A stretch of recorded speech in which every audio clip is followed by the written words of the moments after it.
Hey everybody, Sam here. And Angela, and welcome to our channel. Welcome to the backyard. Today begins day one of hopefully not that too long of a project of building a custom pool deck. First things first, every project seems to begin with a little bit of demolition. In this instance, it's going to be deconstruction, so we save everything. We are going to be removing this part of the rail so we can add the deck on right there.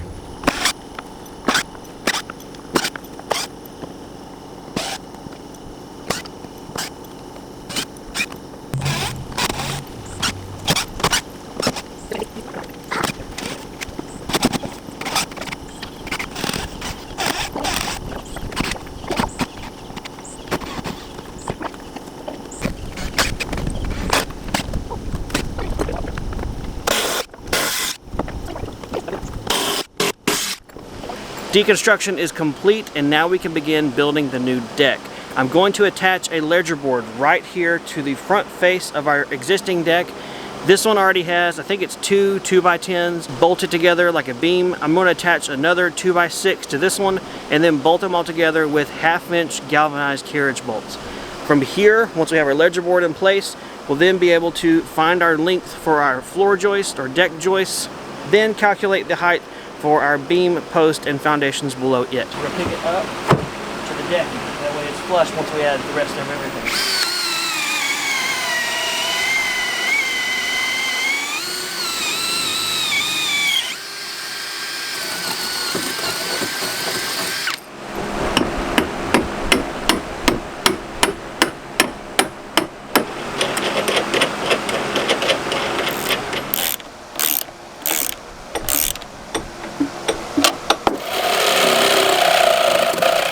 If you've never seen or used these Diablo carbide reciprocating saw blades, they are awesome.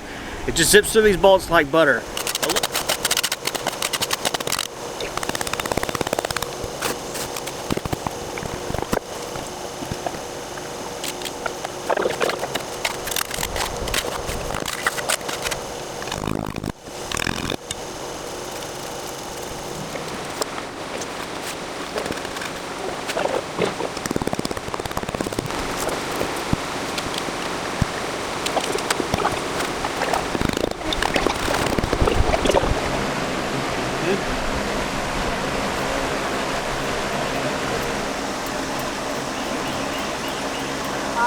Slightly under. That's okay. Just an itsy bitsy. That's alright.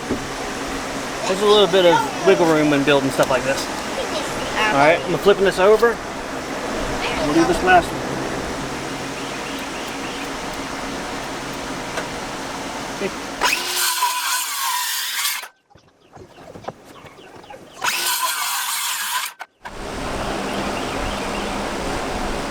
Well, problem is it tips. That is the problem.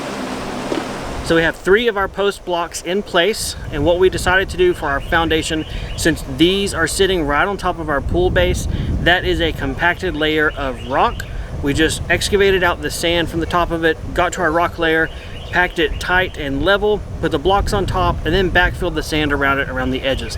This is going to be fine. We don't have any concerns about it settling. After that, I then had Elijah's help and found my post length or my post heights to cut.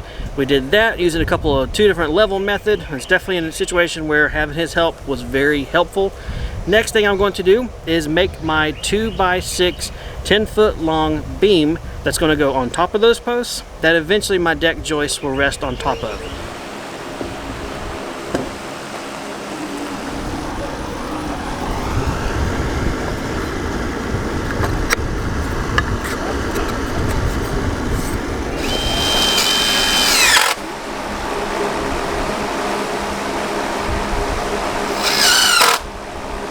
Progress is being made, guys. It is being made big time out here.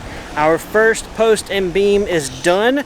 We're going to now move back to our ledger board, attach our 2x6 joist hangers, and then start to frame up the shorter, smaller deck first so we can log down this beam right where we want it. Then after that, we'll do the longer one that goes all the way from the deck to the other end of the pool. So, joist hangers coming up next. All right, when you're doing your joist hangers, they usually come splayed out like this, and you don't want to put them on just like that. It's a great idea to have a scrap piece of whatever your joist is going to be. Put it over top, kind of squeeze it if you want. Also tend to squeeze these, then you can slide it over, it stays put. Hold it up in place, making sure your joist is flush with the top of your ledger board, because if you notice, that hanger doesn't go over the top. So if I didn't know and I put my hangers flush with the top, I'd have to go back and redo all of them. Do that one like there. And then you can try, I'm terrible at this, but you can try and use these metal pins. Oh, that actually worked. And do like that. Then attach your screws.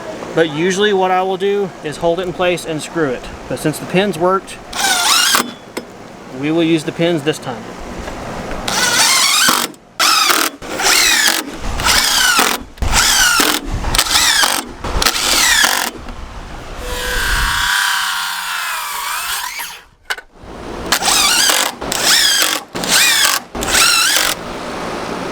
The joists are now connected to the deck, so now we need to square them and attach them to the beam.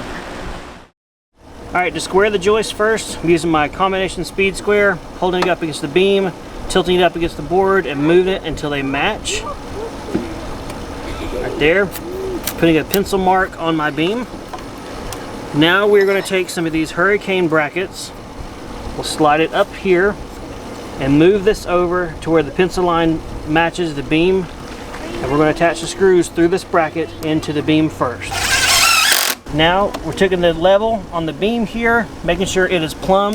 If it's not, we can move it back and forth this way to tilt it. That looks good there. So we'll go ahead and attach the screws on the side, which locks the beam to the joist, or the joist to the beam.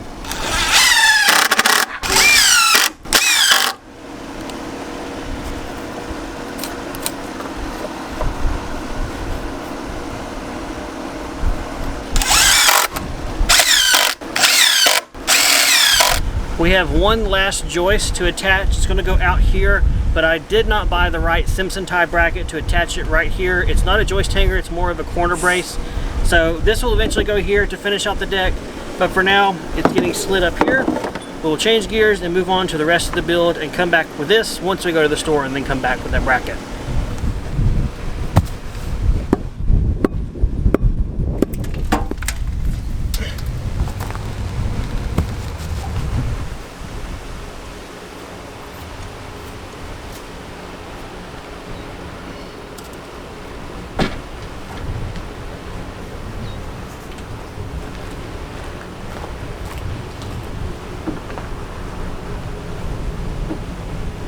You just have to hold that. Just for a second, I'll go get the post too.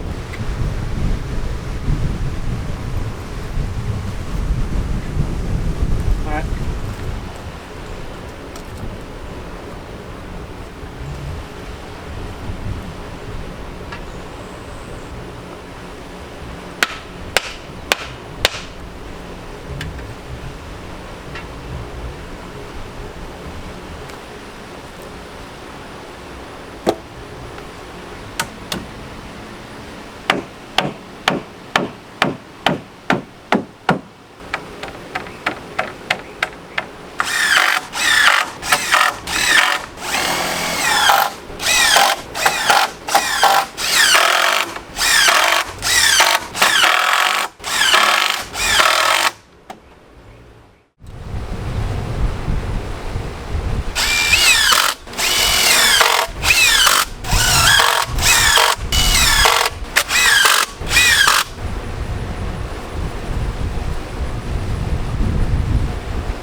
Well, we've reached the point where I need to get some stuff from the store that I forgot to buy.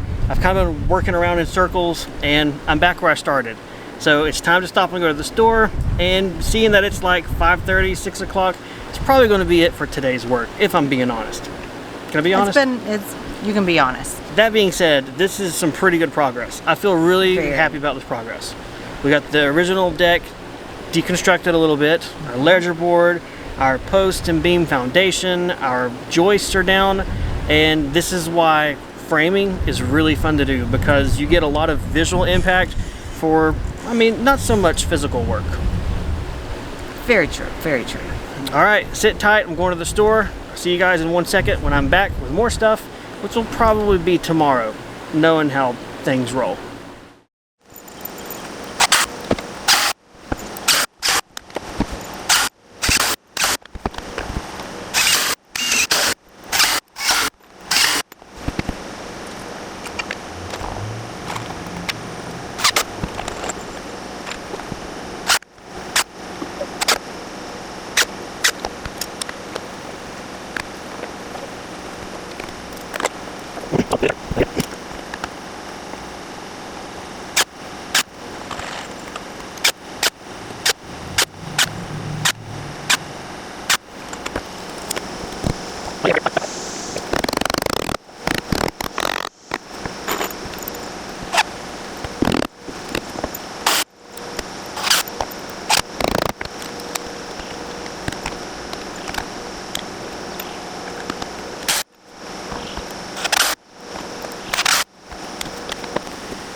Sam has lost his ever-loving mind.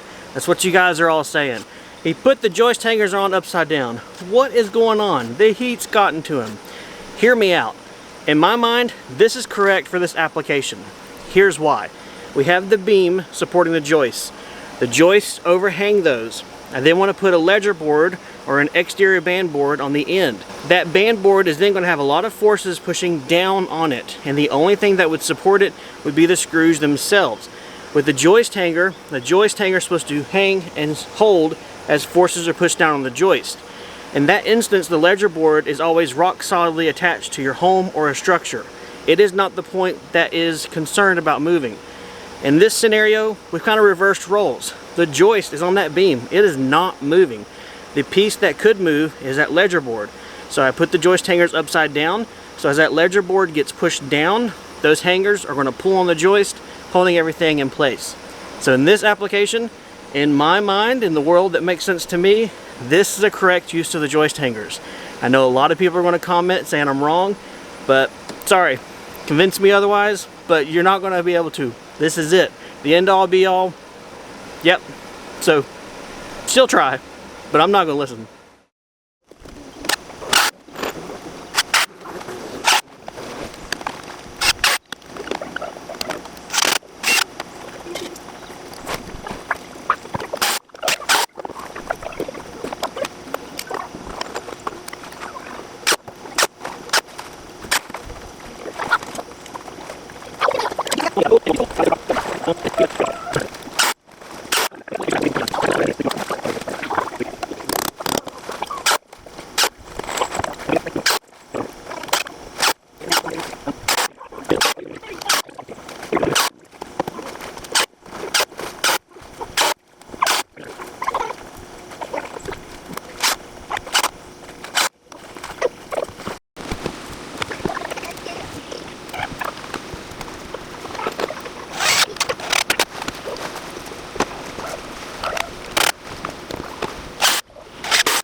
We've made it to the wonderful milestone of being done with all of the joists, the framing, the blocking, the bracing, the metal brackets, and everything. We've gone over this thing twice. We really want to make sure we got everything done we wanted to, especially those diagonal braces under the deck, because now it's time to deck out the deck. This is when it really starts to flow, look nice and pretty, and we can walk on it. Okay, a lot more safer than we can now. So, a few notes real quick as you're looking at the shots I've taken. These small little blocking pieces between a couple of the joists, those are at key locations where there are going to be handrail posts installed. If you install a handrail on the joist side, so not at the end where the joist hangers and ledger board are, but here on the long ends, if you install your post and bolt it up, you still have the tendency to rack it and twist your joists. So the blocking is put in at every place where there's going to be a handrail post to help prevent that. It's not a 100% foolproof method with this blocking. There are brackets you can buy to make it 100% foolproof, but those brackets, when I priced them, were $38 a piece. It's a little bit out of our budget. And as you guys also saw, I put the joist hangers in the correct method down here on the end where this rim joist is floating off in no man's land. This will work great and secure and have everything hold great. So I did these just like I did back there, and I've already gone over that soapbox spiel, so I won't drag you guys through it a second time. Okay, at this point we're ready to get our deck boards out of the truck, get all hands on deck, and let Angela and Elijah probably be working on attaching the screws and deck boards as I bring them over from the truck, and we literally just fill this thing out and start decking it.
Well, the decking is all done. We can walk from one side to the other and jump up and down and whatever we want to. It's great. But it is getting a bit hot outside, so we are going to take a break and we will be back with you when we get ready to do the railing. See ya. Welcome back to work day number 3. Today we really hope to finish this pool deck build. I'm going to go ahead and start adding the railings, both the posts and the handrails, the balusters, everything like that. Once that is done, the last thing to do is to modify our existing pool ladder to mount it to our deck so it's stronger, safer, more secure, and then we can give this thing a big ol' done stamp. Let's go.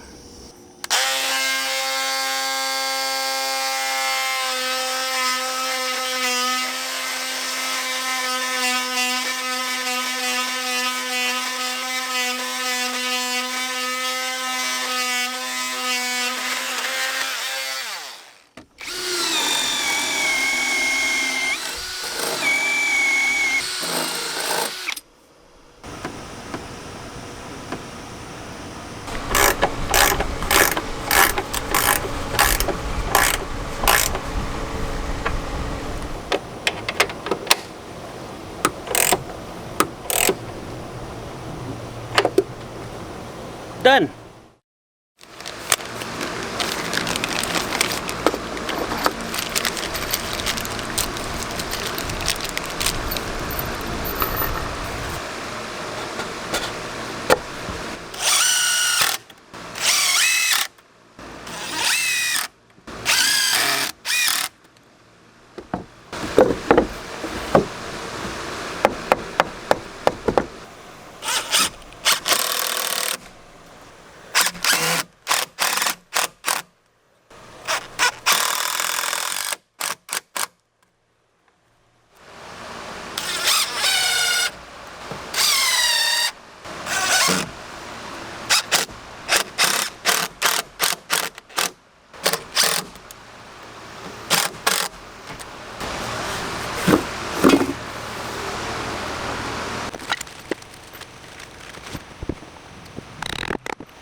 If you followed our channel way back, about a year ago, whenever we built our back deck, you might recognize what this little jig is.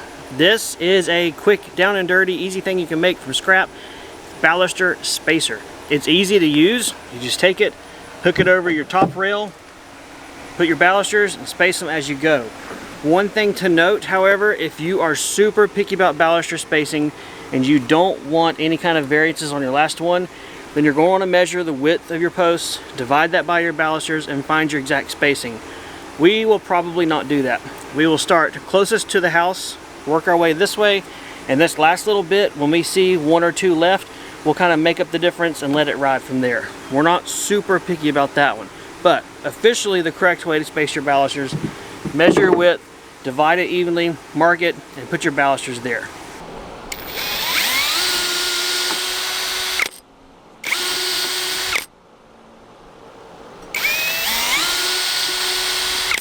All right, we have a bunch of those drilled, pre-drilled, and ready to go, so let's go ahead and slap them up.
What was that?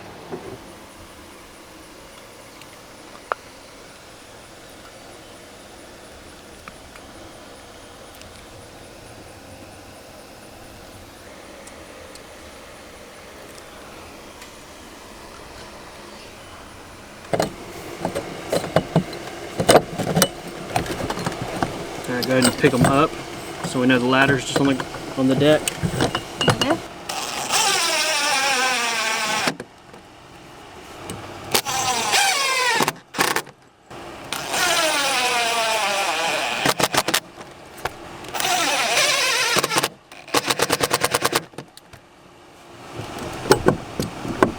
Still wiggle, but it's not going to move around. Okay. And if we need to get it out for cleaning or whatever, we just pick it right up and set it back.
Well, I really like it. It has added a lot more space, and I'm able to pull up my chair and watch the boys a lot easier. I like the fact that we can get in and out of the pool, in and out of the house, and our feet never have to touch the gravel, the sand, the dirt, or anything off of the deck. That is nice. That all goes out the window if a pool toy goes out of the pool, but Well, I've kind of been operating under the rule, if you're that rowdy, the pool toy goes flying, we're done for now. I don't know. Without. Maybe we need to add like a little outdoor shower wash station. Maybe. I don't know. Probably not. I don't want to bring plumbing into the mix, probably. Let's keep it simple, Yeah. even though we just added a deck for our pool. Yeah. Simple. Some of you out there who are quick on the comments have probably already left a comment, but we'll go ahead and address it. Why did we not make the pool deck as big as our regular deck? Why is it smaller? What was the reasoning? Well, I feel like there would have been a lot of dead space in the middle, and it works for us how it is. There's a nice little niche right here for our grill to go, and we have plenty of room to get in and out of the pool and have room for the boxes around that has our pool toys in it, the chemicals, and that type of stuff. Yes. We have our 10 by 12 deck right here to attach to our house, and that is our lounging space, I guess you could say. So if that was standing alone pool deck, that would have been too small. But attaching to our existing deck, it's plenty big enough for us. It is. We're only a family of 4. We really don't have that many people come over much at all, and they're family if they do. So we can all cozy up, and just, it's a modest amount of deck size, and it's something that we're happy with. So the question is going to come up, how much was this addition on our deck? What did it cost? Time to come clean, huh? So as of July 2023, the price that we paid for all of the deck materials and everything for this project was right around $900, I think. That's obviously going to change depending upon where you live, what's going on with the economy or commodity pricing, and when you see this. But just so you know, the 10-foot long, 8-foot wide, 4-foot kind of L-shaped deck, around $900 is what you could think. Now you could probably lower that cost if you don't go with the fancy black brackets like we like to do with our decks. Each of those were, I think, $8 for a pair, so that's where you could save some money. I guess you could also save a couple of dollars on doing your post caps. I don't know, there's places you could skimp on, but for this, the way we built it, with all of the hardware to make sure it's rock solid and stable, for not a Tinkerbell to bounce around and jump off of into the pool, $900. So how we have the ladder right now, we did cut the legs and put them in some little homemade fittings, and it works great. It keeps everything kind of sturdy and in place. We are kind of keeping our eyes out for a used pool ladder step kind of thing. Just something that's going to be a little bit more beefing and will hold up a little bit better and longer.